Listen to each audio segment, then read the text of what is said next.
Dosiaľ síce nemajú žiadneho Oscara, no na obrazovkách ich vidieť pomerne často. Verili by ste tomu, že najpopulárnejších liptovských hercov by ste našli v tamojšej zoo. Práve táto netradičná kontaktná záhrada katapultovala viacerých jej obyvateľov medzi domáce herecké špičky. Samozrejme majú sa čo učiť ešte, ale myslím, že tá spolupráca je perfektná. Obľúbený rodinný seriál, ktorý vysiela televízia Joj, si zamilovali veľkí aj malí milovníci zvierat. Jedným z dôvodov je aj fakt, že autori neprekročili hranicu medzi prirodzenosťou a drezúrou. Nie je tam nič násilné a máme čas sa zregenerovať prestávka. Aj zvierací herci však napriek tomu majú svoje maniere a pracuje sa s nimi úplne inak ako s tými školenými.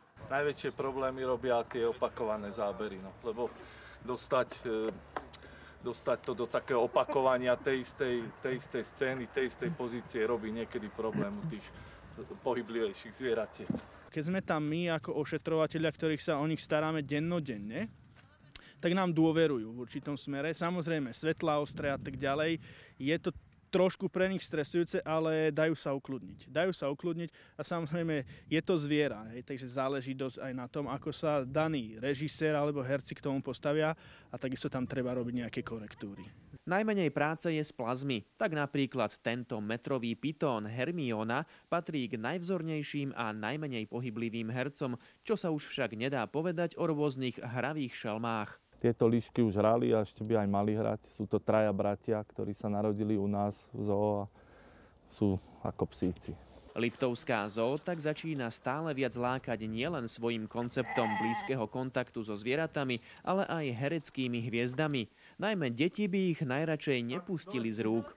Čupni si dole. Ak by ti náhodou zoskočil dole, aby nezoskočil z takej výšky, lebo inak si doláme kostičky. Líbí se mi, že se tady věnují těm dětem, že jim ukazují všechno, s nima pomalu procházejí. Já si myslím, že to je výborný, právě proto jsme sem vzali i děti. Každopádně našli jsme si to v Čechách na internetu, kde to prezentovali. Bydlíme tady kousek, tak jsme sem zajeli. Zoologická záhrada je otvorená celoročne a na tuhé mrazy si postupne zvykli aj exotické zvieratá. No očividne nie len oni. Za prvý pocházíme z Čech, z hor. A za druhý jsem asi zvyklý, tak nějak už se 10 let otužu. Na ostražitosť však v zoo netreba nikdy zabúdať, a to nielen v klietke s metrák vážiacim kocúrom. Tak napríklad nosaľ červený obľubuje vrecká návštevníkov, z ktorých si vždy rád uchmatne nejaký suvenír. Vždy sa smejem vždy s ľuďmi na tom, že on vás zabáva a ja vám vyberám peňaženky. Nuž hviezdy sú už raz také a možno aj to je dôvod, prečo sa na ne oplatí prísť pozrieť.